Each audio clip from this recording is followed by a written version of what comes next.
we close out our week, we just want to talk briefly about three areas where Joseph learned. He grew.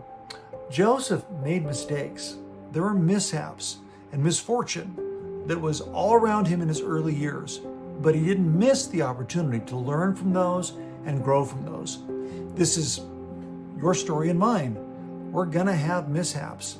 We're going to make mistakes, but we don't want to miss the opportunity to say, God, what do you want to teach me here? Three things. One, Joseph lacked wisdom. Giving a bad report about his brothers did not show discernment. Joseph lacked awareness, not recognizing how the dysfunction of favoritism created a negative experience and environment for his brothers. It's terrible to be on the other side of someone that was completely ignorant to them receiving all the benefits in the family when everyone else was stuck with the liabilities, and a lack of humility.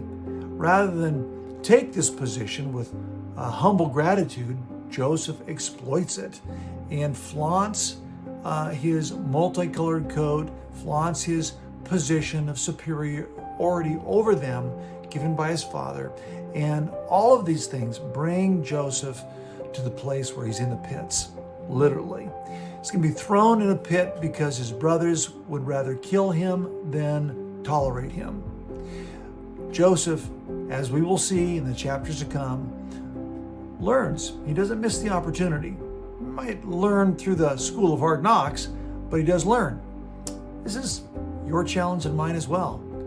Are we able to recognize that our behavior and our choices might be rather foolish and we need wisdom? Might we be ignorant to our family's dysfunctions and the dynamic it creates for others on the other side of us? Might we have more pride than humility, flaunt something rather than live in a way that esteems others? We rather esteem ourselves higher than them. Joseph had some big lessons to learn in chapter 37. You and I, no matter what chapter we are in our lives, also have lessons to learn. Today, simply ask the Lord, are there anything about these lessons that I need to learn?